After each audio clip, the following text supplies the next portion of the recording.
Buenas tardes. Hoy vamos a tener una presentación sobre el trastorno de ansiedad generalizada. La idea no es profundizar sobre el problema, sino utilizarlo para la aplicación de nuestro método de la selección del medicamento P. Así como también quizá podamos ver algunas cuestiones sobre el tratamiento P que van a ser tenidas en cuenta al momento de tomar nuestras decisiones terapéuticas. La ansiedad es una respuesta inmediata que tiene el organismo para defenderse ante situaciones inesperadas que nos garantizan la supervivencia. A su vez, esa ansiedad y esa respuesta, si se repiten, pueden constituirse, o si se generan de una manera no solo repetida, sino alterada, pueden constituir trastornos de todo tipo, trastornos psicológicos, trastornos fisiológicos de todo nuestro funcionamiento. La ansiedad en general tiene diversos tipos. Algunos consideran que hay un solo trastorno de ansiedad que se puede manifestar en diversas maneras. Me parece que es una forma interesante de verlo. De cualquier manera, a los fines quizá de realización de ensayos clínicos o cuando tenemos que definir la situación de algún paciente, se utilizan términos para definir cada uno de esos tipos de ansiedad. Son la agorafobia, la ansiedad o fobia social, la fobia específica, el trastorno de ansiedad generalizada, que es al cual nos vamos a referir, trastorno de pánico con o sin agorafobia, el trastorno obsesivo compulsivo, trastorno por estrés agudo, trastorno por estrés postraumático, trastornos de ansiedad secundarios, enfermedades y sustancias. El trastorno de ansiedad generalizada, que está marcado aquí en esta pantalla, va a ser el trastorno al cual nos vamos a referir en la mayoría de las situaciones. ¿En qué se diferencia el trastorno de ansiedad generalizada como problema de una situación aguda de ansiedad que sea situacional? En general, la ansiedad aguda o situacional tiene una causa identificable, un estrés, una enfermedad orgánica, psíquica, un síndrome de abstinencia, y en general se caracteriza por ser autolimitada. La ansiedad generalizada es un estado persistente de miedo y aprensión respecto a eventos futuros, más que a situaciones concretas presentes. El trastorno de pánico es un trastorno de ansiedad severa, aguda, con síntomas psicológicos acompañados de sudoración, temblor, taquicardia y otros síntomas viscerales. La fobia, como miedo excesivo a diferentes condiciones, por ejemplo, a viajar en avión, la fobia a los pájaros, la fobia a estar en un ascensor, la fobia, etcétera, etcétera. Es un miedo excesivo a condiciones particulares, como decía, y por ejemplo la agorafobia en general, que es un tipo de fobia a estar en los lugares abiertos o públicos, a veces coexiste con otros trastornos, como por ejemplo el trastorno de pánico. El trastorno obsesivo compulsivo son obsesiones persistentes y recurrentes con impulsos, y esa compulsión lleva a un comportamiento repetitivo en respuesta a esas obsesiones que planteábamos. Ahora vamos a dedicarnos al trastorno de ansiedad generalizada para poder tener un problema al cual referirnos y en el cual aplicar nuestro proceso de selección del medicamento P. Se la define como una excesiva preocupación y tensión que permanece frente a los acontecimientos y problemas durante la mayoría de los días, por al menos 6 meses, hasta un punto en que puede experimentarse angustia o dificultad en el desempeño de las tareas cotidianas. Los puntos a recalcar son que permanece, que son periodos largos, por lo menos 6 meses, y eso entonces son elementos que nos permiten decir, bueno, esto es un trastorno de ansiedad generalizada a diferencia de una respuesta ansiosa aguda y autolimitada. El trastorno de ansiedad más frecuente en la atención primaria es calculándose un 5% de la población general que lo padece. El sexo en el cual se produce generalmente es más frecuente en las mujeres y generalmente se produce en la edad adulta. Eso no quiere decir que no existen niños, ¿sí? Esto es lo más frecuente. Su curso tiende a ser variable, a fluctuante y crónico. Se relaciona con situaciones de estrés y el paciente puede buscar mejoría. El paciente o la paciente pueden buscar mejoría sintomática en el alcohol y otras sustancias. Hay una definición que se utiliza, que es la del DSM-4 TR, que significa texto revisado, que es la que nosotros utilizamos para poder hablar del problema con los mismos criterios que se establecen en los ensayos clínicos, que es donde evaluamos la eficacia de las terapias que se plantean para este problema. El DSM-4, texto revisado, define a la ansiedad generalizada como la ansiedad y preocupación que se asocian a 3 o más de los 6 síntomas siguientes. En niños alcanza con solo uno, persistiendo estos más de 6 meses. Inquietud o impaciencia, fatigabilidad fácil, dificultad para concentrarse, irritabilidad, tensión muscular y alteraciones del sueño, ya sea dificultades para conciliarlo o para mantenerlo, o el paciente lo considera como un sueño que no le sirve, que no descansa con ese sueño, que se llama sueño no reparador. Como ustedes verán, este tipo de situaciones se presentan con frecuencia, tanto en adultos como en niños. Por ejemplo, la inquietud o la impaciencia, la fatigabilidad fácil en determinadas situaciones, pero lo que lo caracteriza para la definición es que persiste por más de 6 meses, y que a su vez en los niños esto, además de persistir por más de 6 meses, puede ser con una sola de esas características definirse ya como trastorno de ansiedad generalizada. Esto nos va a llevar, esta situación que genera esta aprensión, esta angustia, esta ansiedad en general, nos va a llevar a plantearnos cuáles son los objetivos que vamos a buscar para poder iniciar nuestro proceso de la terapéutica resonante. El primer objetivo va a ser reducir los síntomas de la ansiedad, reducir al mínimo los problemas cotidianos de funcionamiento, porque esa ansiedad genera problemas en el funcionamiento de las personas, en su familia, en su lugar de trabajo. Mejorar la calidad de vida con un mínimo de efectos adversos y prevenir las alteraciones y complicaciones sociales que van desde el abuso de alcohol, pueden ir combinadas con sustancias psicoactivas, con medicamentos, con depresión y puede llevar también al suicidio, sin necesidad de que exista la depresión, sino el trastorno de ansiedad generalizada puede tener como complicación también el suicidio.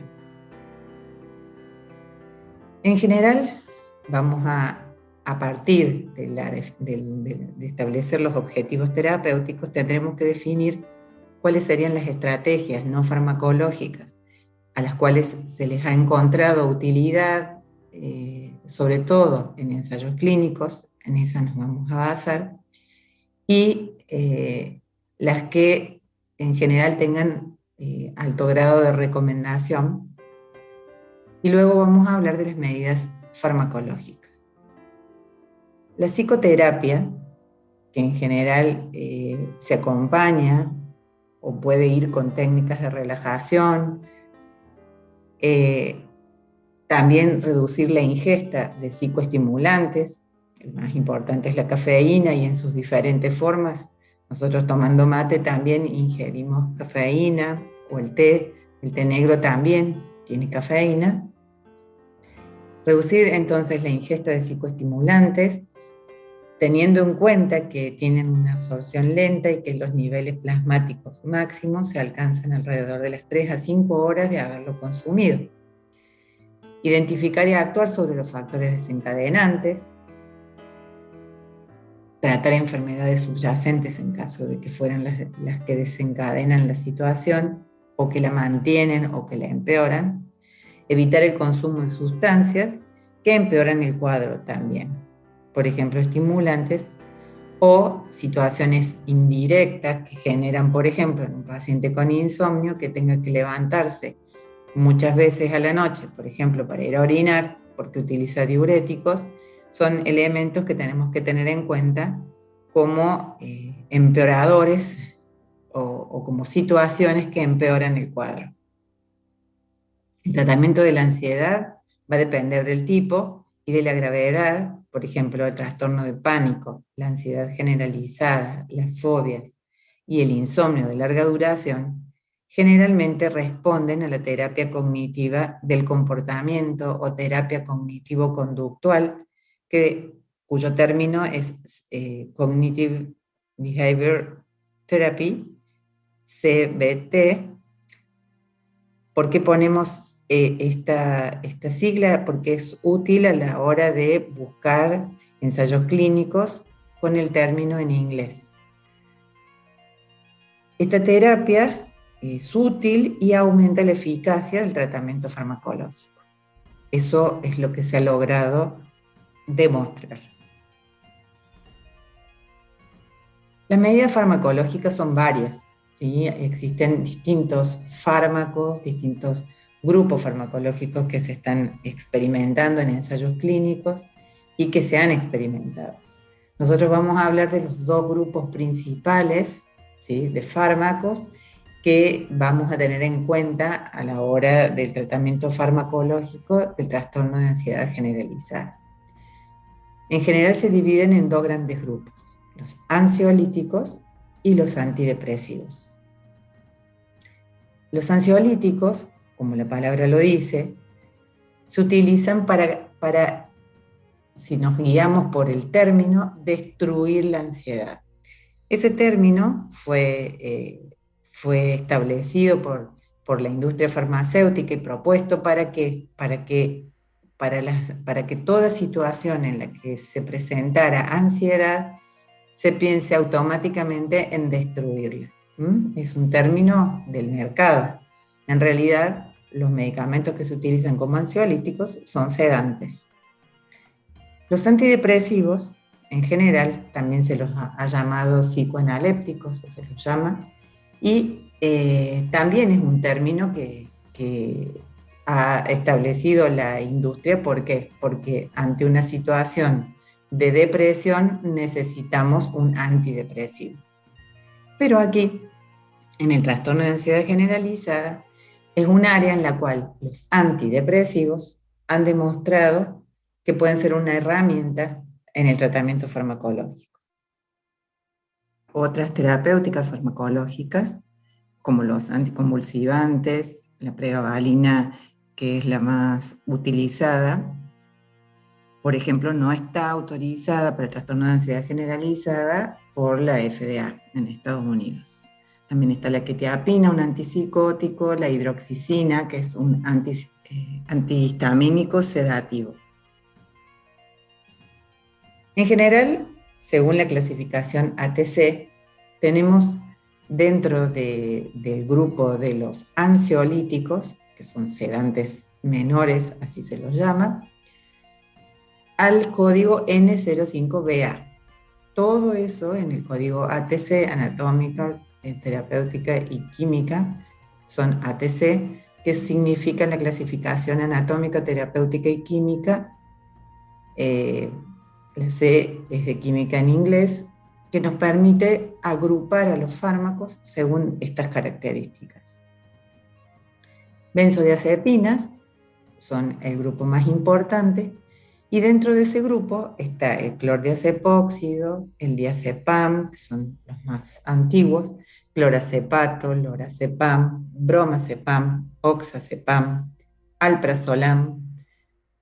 También existe otras benzodiazepinas que en el sistema de ATC están clasificadas en otra parte y ahora la veremos.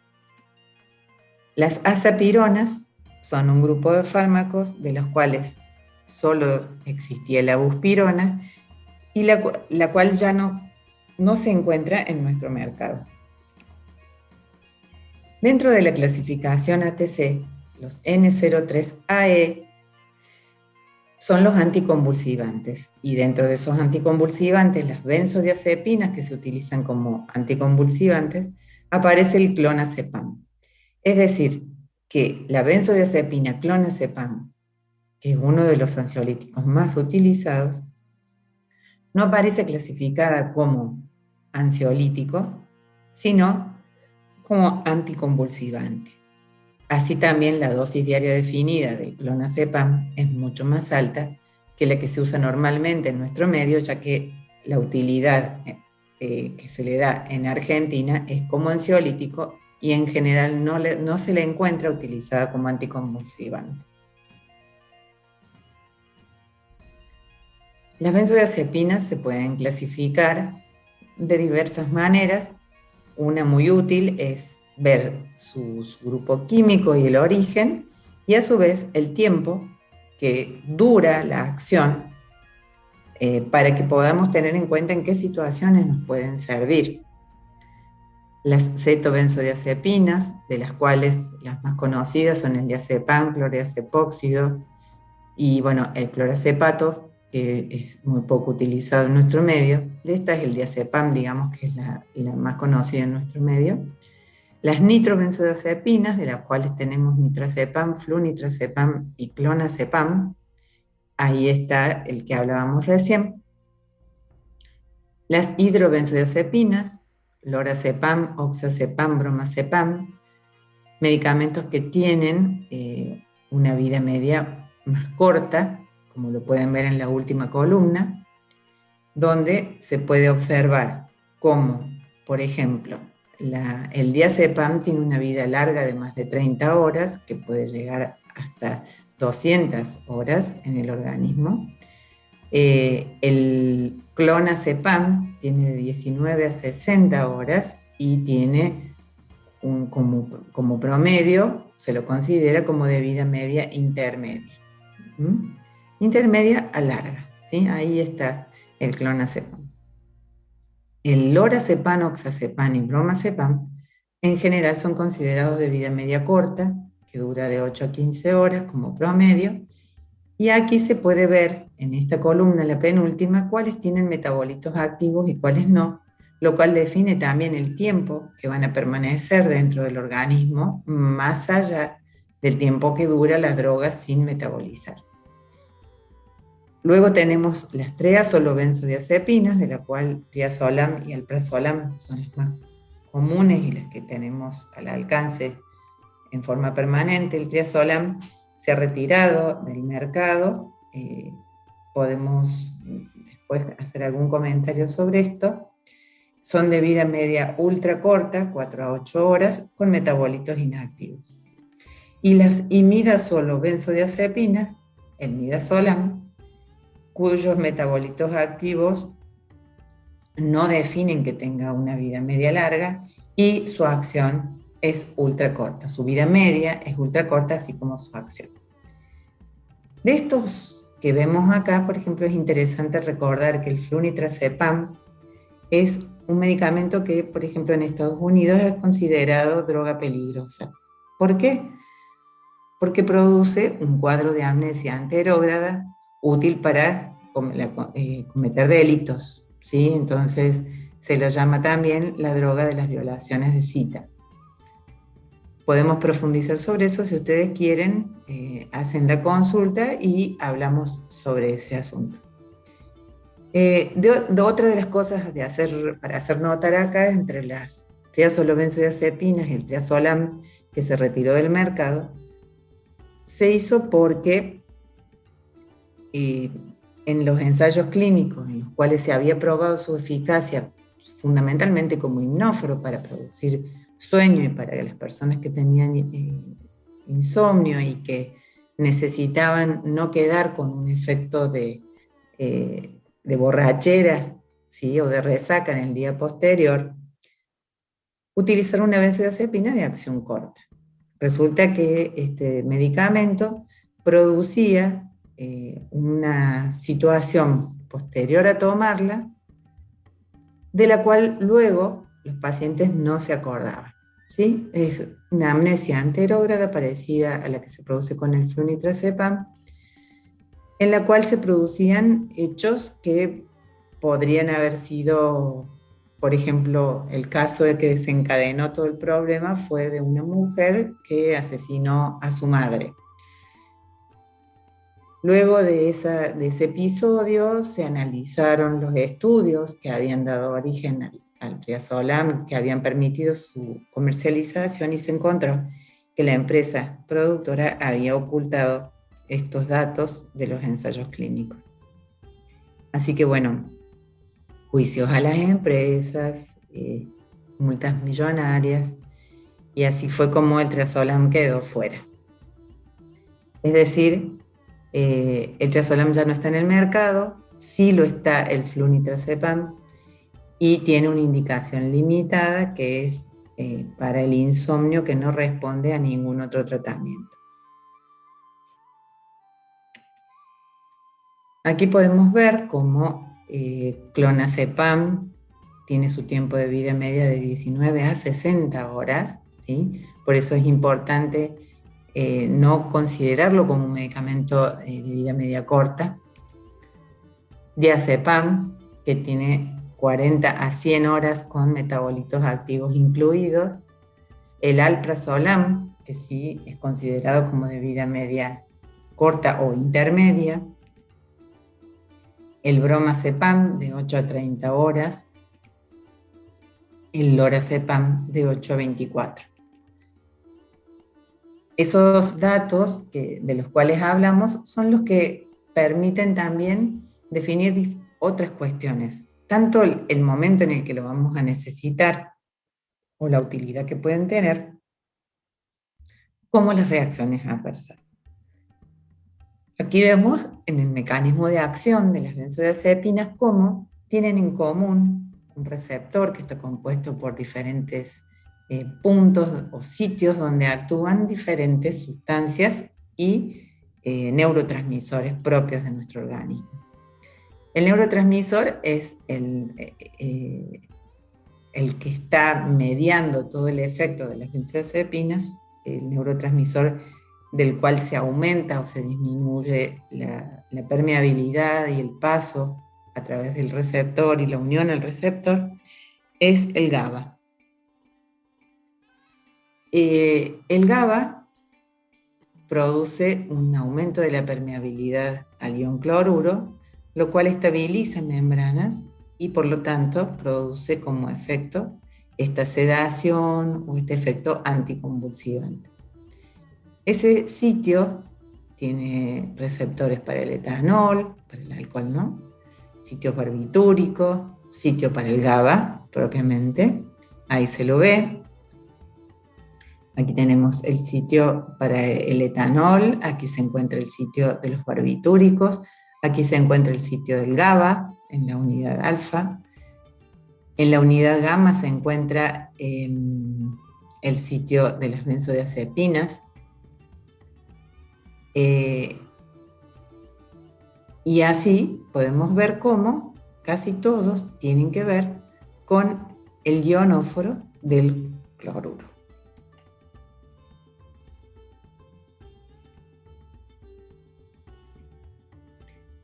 Aquí, en esta gráfica, podemos observar en las ordenadas cómo el medicamento puede producir, según la dosis, que se ve el aumento en las abscisas, sedación, hipnosis, anestesia, coma y hasta muerte. Fíjense cómo, a diferencia de los barbitúricos que hacen desde el inicio y aumentando la dosis, podemos llegar hasta la muerte. De hecho, se utilizó por muchísimos años como una forma de suicidio y de homicidio. Las benzodiazepinas tienen una diferencia, que es pueden producir sedación. A medida que aumenta la dosis, pueden ayudar a producir un efecto hipnóforo o hipnosis, y quedan en forma de meseta sin llegar a producir coma y muerte siempre que se utilicen solos. En general, el hecho de que se utilicen combinados con otras sustancias pueden hacer que esto vaya hacia el coma y la muerte, porque se pueden combinar con alcohol o con otros depresores del sistema nervioso. Aquí entonces podemos ver la diferencia entre los barbitúricos con una línea continua a medida que aumenta la dosis y las benzodiazepinas que, a pesar de que aumentemos la dosis, van a llegar a un techo. El metabolismo de las benzodiazepinas va a variar de acuerdo a cuáles sean los tiempos de vida media de cada uno, o los va a definir, y algunos entonces serán metabolizados en el hígado, otros tendrán glucuronoconjugación y se transformarán en inactivos, y serán los que se consideran de más rápida eliminación. Las benzodiazepinas en general tienen características que les son comunes a la mayoría. Si bien algunas son más hidrosolubles que otras, en general se las considera liposolubles, es decir, que llegan rápidamente al sistema nervioso central. 80 al 100% de unión a proteínas plasmáticas, atraviesan la barrera hematoencefálica, la barrera placentaria y llegan a través de la leche materna en la lactancia. La vía oral es la más frecuente, pero existe la vía intramuscular, la vía endovenosa, la vía sublingual, y también existe la vía rectal, que se utiliza en forma de supositorios para niños en casos de epilepsia, no para el trastorno de ansiedad. En el trastorno de ansiedad, las vías utilizadas en general son la oral, la sublingual, y puede ser utilizada la vía endovenosa o intramuscular en situaciones en las cuales sea imposible la administración por vía oral. En general, es un fármaco, son fármacos con ajustes individualizados de la dosis según la necesidad, y generalmente se recomienda que el tratamiento sea intermitente, actuando sobre los hechos desencadenantes cuando pudieran identificarse, y reconsiderarlo cada 4 meses al tratamiento. Esta reconsideración tiene que ver con la seguridad, que ahora vamos a ver en qué consiste. Las benzodiazepinas, así como tienen su eficacia para producir un efecto sedante, un efecto de facilitador del sueño, un efecto que mejora el funcionamiento de los pacientes, también tienen riesgos. Entonces, las benzodiazepinas se han reconocido como causa de muerte. En Estados Unidos, por ejemplo, hay muchísimas publicaciones que han originado avisos y advertencias en lo que se llama la caja negra, que es el área del prospecto donde se recalca sobre riesgos que pueden ser tenidos en cuenta para precaución a los pacientes, porque el prospecto está dirigido a los pacientes, y la ficha técnica a los profesionales de la salud. En este artículo, donde habla de las benzodiazepinas como causa de muerte, en Estados Unidos, es un artículo traducido por Salud y Fármacos, donde hablan de, entre comillas, nuestro otro problema con los medicamentos recetados. Destaca el crecimiento masivo en el uso y abuso de las benzodiazepinas en Estados Unidos, incluyendo el hecho de que el número de muertes atribuidas a la sobredosis de benzodiazepinas se ha multiplicado por 7 en las 2 décadas pasadas. El número de recetas de benzodiazepinas aumentó un 67%, de 13,5 millones por año a 2013, de 8,1 millones en 1999.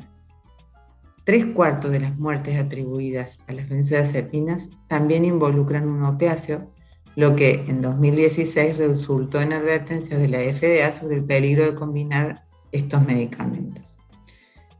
Estados Unidos, benzodiazepinas, el otro problema de las medicinas recetadas, y aquí está la cita del artículo.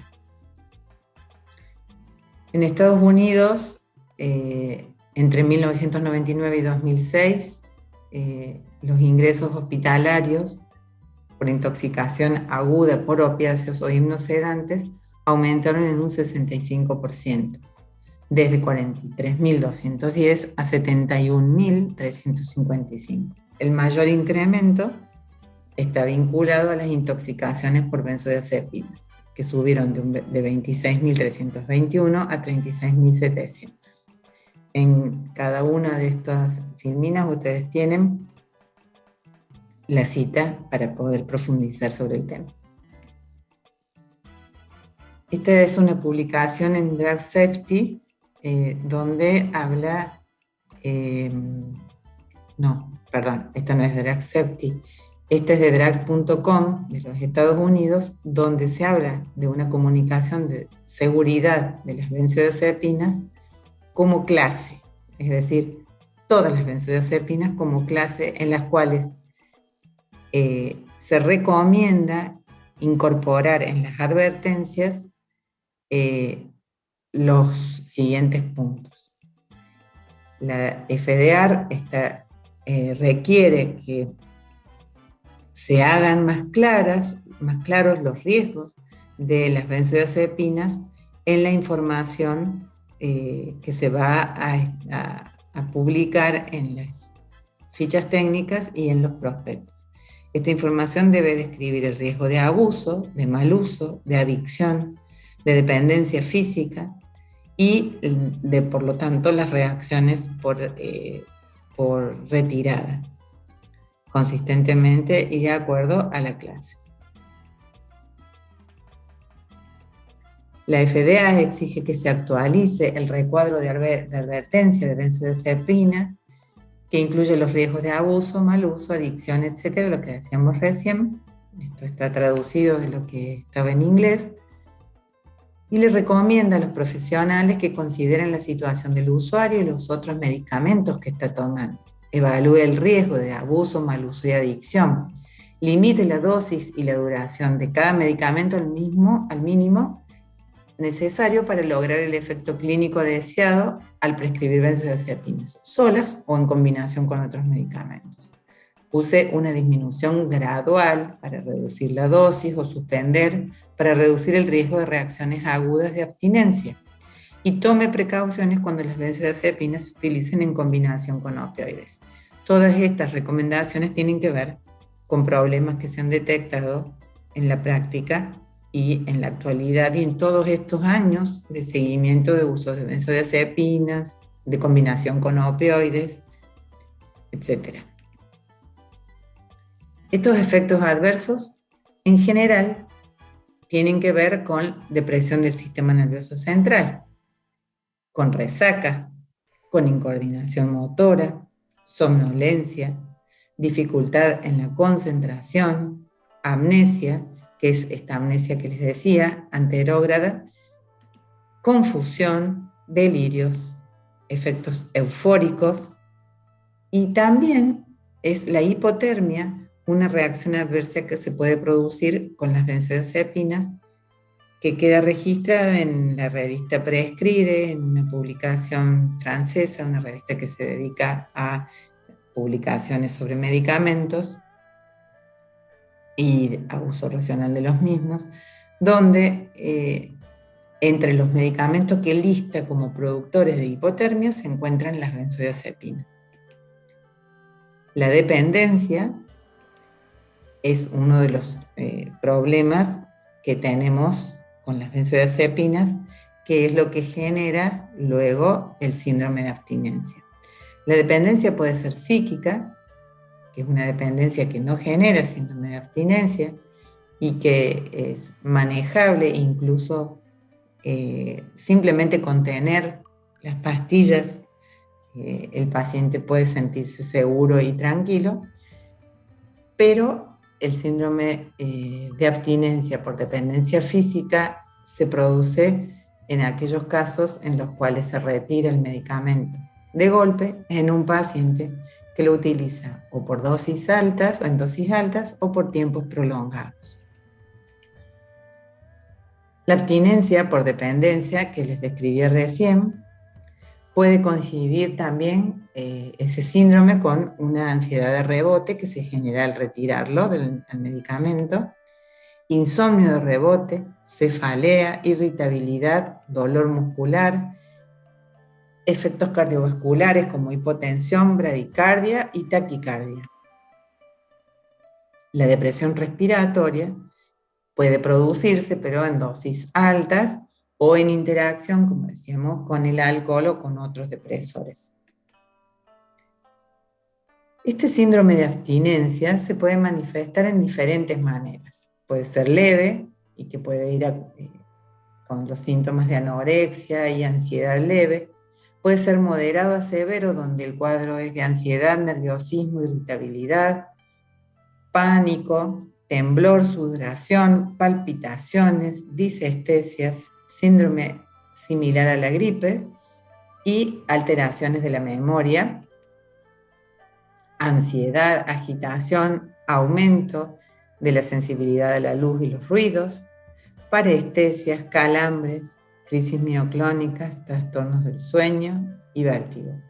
Todos esos pueden ser síntomas que se presentan como síntomas de abstinencia. Cuando la abstinencia se produce en algún paciente que utilizaba dosis muy altas y el retiro es brusco, pueden producirse hasta convulsiones, delirios y alucinaciones. ¿Cómo recomienda la OMS evitar el síndrome de abstinencia a las benzodiazepinas? Evitar más de 4 a 6 semanas si es posible, es decir, que el tratamiento no supere ese tiempo. Advertir al paciente cuáles son los objetivos. Al suspenderlo, reemplazar por una droga de vida media larga, poco potente. Entonces, con una dosis equipotente, irlo reduciendo lentamente. ¿Cómo se reduce? Disminuyéndola a un 25% de la dosis diaria total a un ritmo semanal hasta suspender aproximadamente al mes. Por supuesto que hay importantes variaciones porque cada persona responde de una manera diferente, porque esa persona puede estar utilizando otras medicaciones que favorecen su estado de ansiedad y por lo tanto al retirar la medicación puede ser peor que lo que sería si fuera solo consumidor de benzodiazepinas.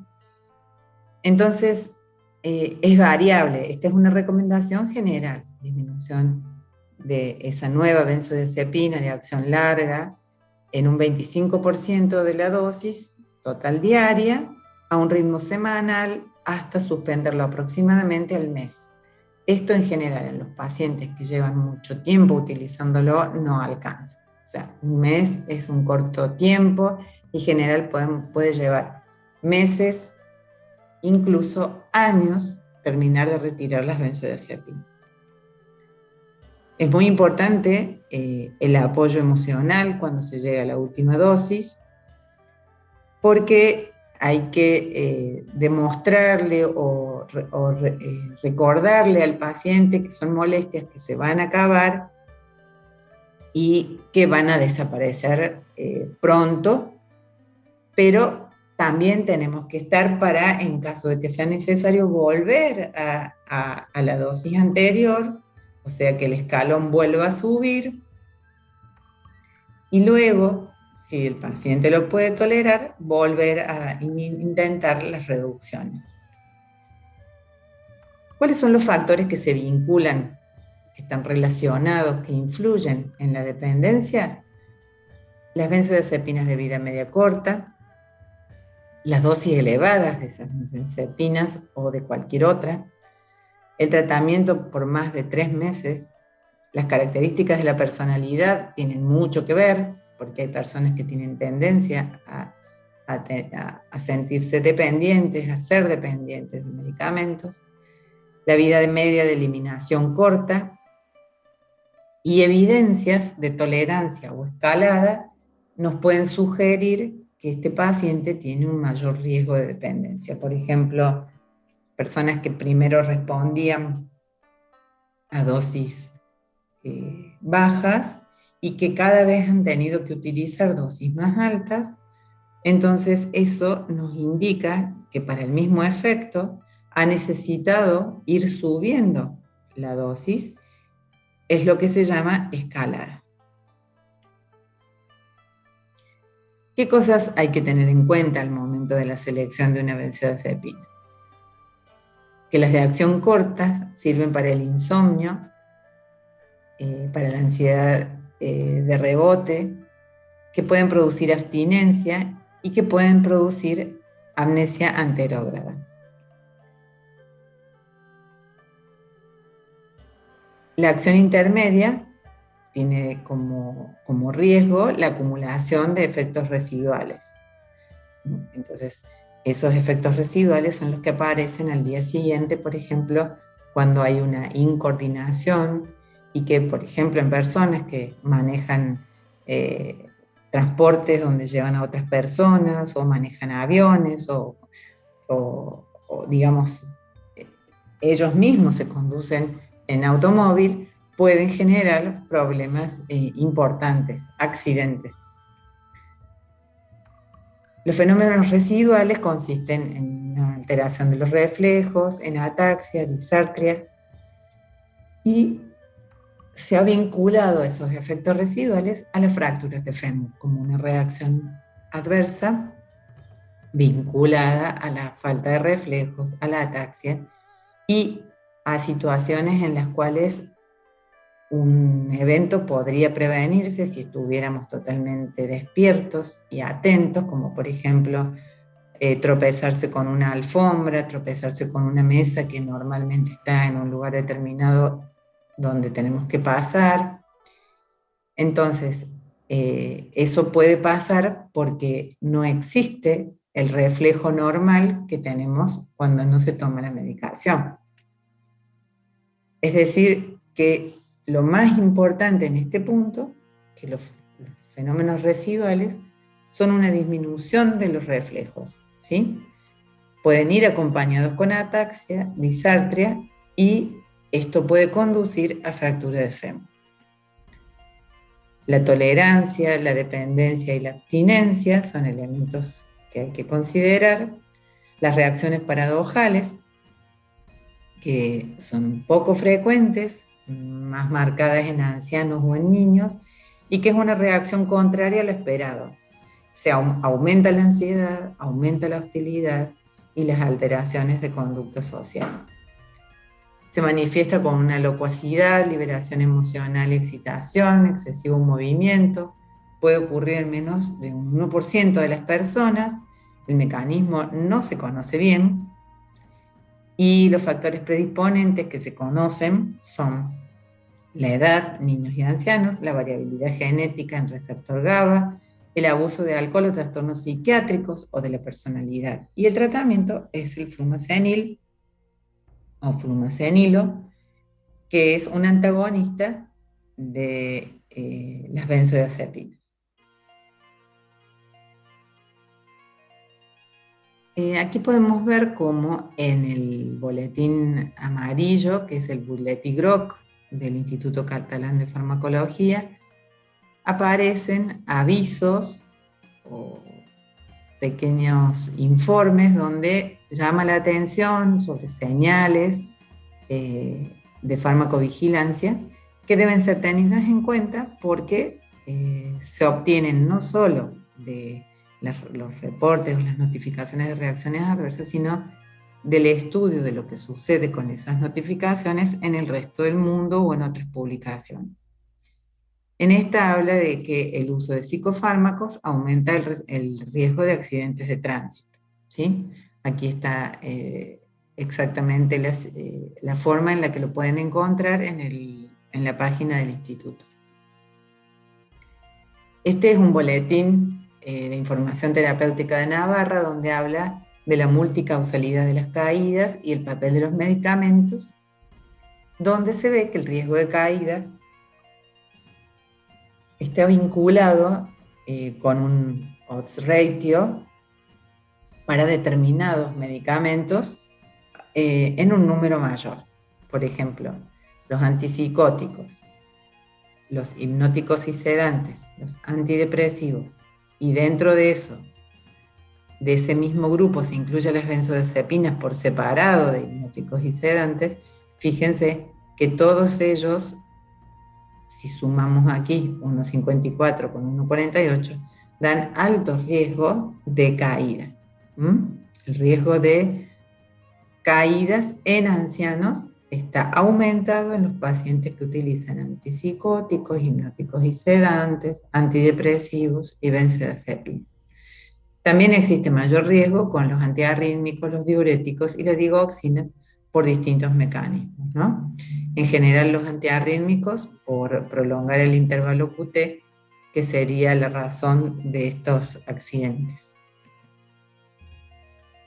Después hay otras publicaciones en las cuales se habla del impacto potencial de las benzodiazepinas en la tasa de fracturas de cadera.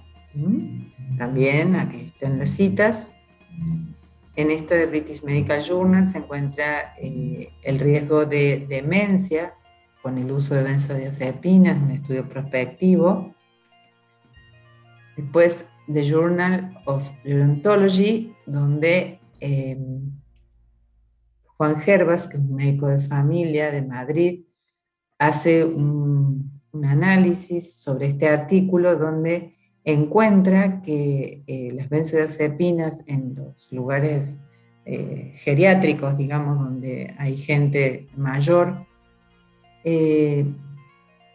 encontraron que el inicio de las benzodiazepinas triplica el riesgo de caídas y que cuando se las retira, cuando se las deja de la forma adecuada, disminuye a 1/4 el riesgo de caídas.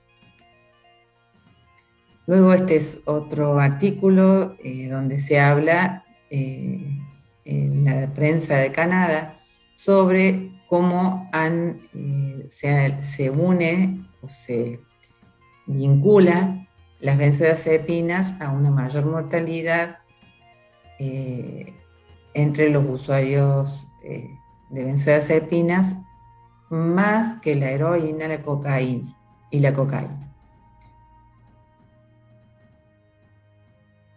Bueno, eso en relación a las benzodiazepinas. El otro grupo, como ansiolítico, ¿no es cierto? El otro grupo del cual hablamos son los antidepresivos, que tienen como mecanismo de acción esto de intervenir en el mecanismo perdón, que tienen que ver con el mecanismo de inhibir la recaptación de la serotonina y noradrenalina y dopamina, que son monoaminas que están vinculadas y se las considera vinculadas al proceso de la depresión. Hay toda una discusión acerca de esto, donde uno de los puntos más importantes a considerar es que no puede atribuirse solamente a un déficit o un aumento de neurotransmisores problemas que en realidad son mucho más complejos, más llenos de cuestiones quizás genéticas, sociales y psicológicas, que no solamente por una variabilidad de los neurotransmisores. Pero esta teoría de las monoaminas es la que genera el uso de los antidepresivos en depresión y también en el trastorno de ansiedad generalizada, vinculándolo a esta cuestión de la serotonina y otras monoaminas. Los antidepresivos, primeros que se utilizaron son los antidepresivos tricíclicos, tetracíclicos. Los tetracíclicos ya prácticamente no se encuentran en el mercado. Los tricíclicos, la referente es la imipramina, clorimipramina, amitriptilina, nortriptilina, desipramina, son los más conocidos de los tricíclicos.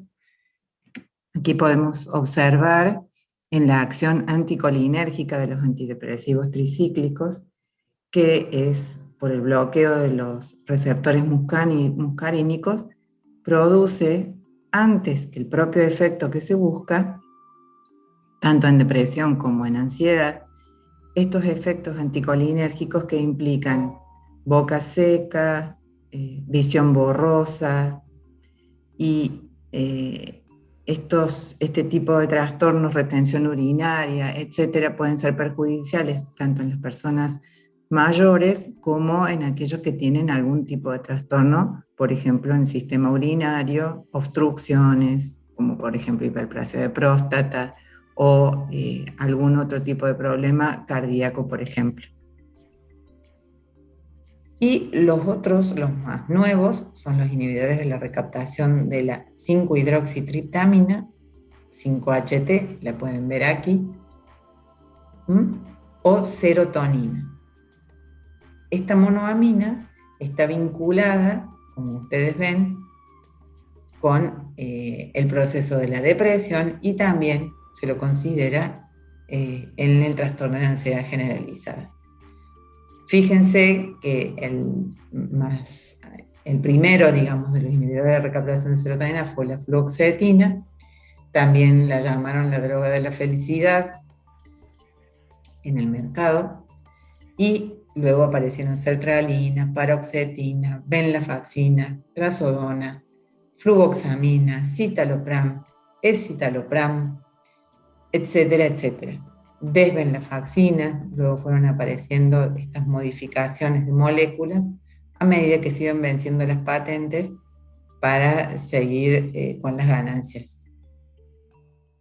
Es importante recordar que el inicio de acción sedante ronda los 15 a 30 minutos por la vía oral según el tiempo de vida media de distribución.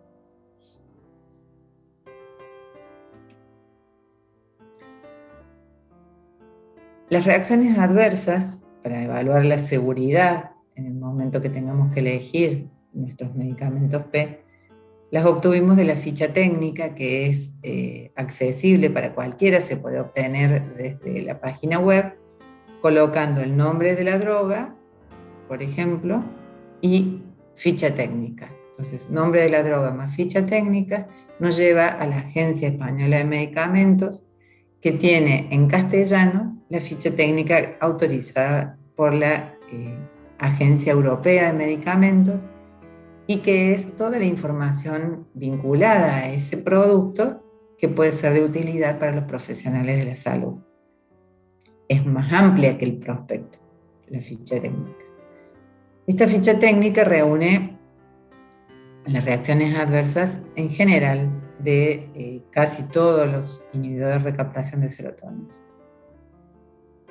Náuseas, dispepsia, diarrea, flatulencias, infecciones respiratorias altas, depresión, insomnio, disminución de la libido, bruxismo, pesadillas, ansiedad.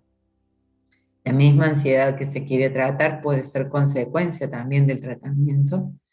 Temblor, parestesias, disgeusia, alteración de la atención, que eso es una de las quejas más importantes que existen, acúfenos, bastante frecuentes, sofocos, y también producen síndrome de retirada como las benzodiazepinas. Antes no se conocía, no se lo relacionaba este efecto de retirada con estos medicamentos y no se sabía que si un paciente lo utilizaba por un tiempo prolongado, podía sufrir, al irlo reduciendo de una manera rápida, síndrome de retirada, confundiendo el síndrome de retirada con una recaída en los síntomas.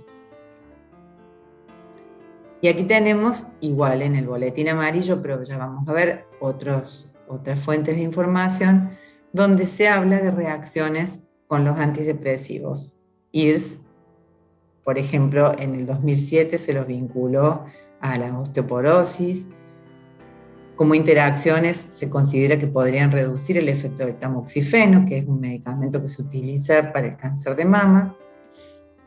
De todo esto ustedes ven la cita y lo pueden profundizar. En el INFAC del Sistema de Salud Vasco aparece que citalopram y escitalopram producen prolongación del intervalo QT, aumentando el riesgo de arritmias en personas que ya la padecen o incluso en aquellos que no las padecen y que pueden ser, una reacción no esperada y que puede llegar a ser hasta grave. Suicidios e intentos de suicidio, publicado en British Medical Journal en el 2015, está publicado en un montón de lugares, pero esta es una de las que rescatamos, donde se vincula el intento de suicidio utilizando antidepresivos en personas entre los 20 a los 64 años.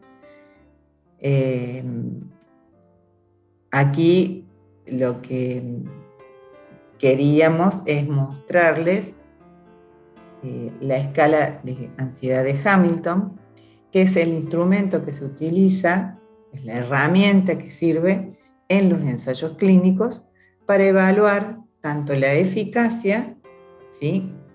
Hay una escala de ansiedad de Hamilton, como también hay una escala de depresión, pero en el caso del problema del que estamos hablando hoy, esta escala de ansiedad de Hamilton es la que se utiliza para definir en qué situación está el paciente antes, durante el tratamiento y después del tratamiento. Es lo que permitió evaluar la respuesta en cuanto a eficacia de estos medicamentos, tanto de las benzodiazepinas como de los antidepresivos. Muchas gracias por su atención. Van a tener un cuestionario donde ustedes responderán y serán evaluados para que podamos considerar el resultado en ustedes de esta presentación. ¿Qué necesitamos concluir aquí? ¿Cuál es nuestro medicamento P? Entonces, ustedes tendrán que evaluar qué consideran al momento de encontrarse en la situación de ansiedad generalizada, cuál será el objetivo terapéutico en cuanto a tiempo, cuál tendremos que decidir para resolver, por ejemplo, los síntomas que se están presentando y cuál sería el tratamiento, incluso no farmacológico, a tener en cuenta para este trastorno.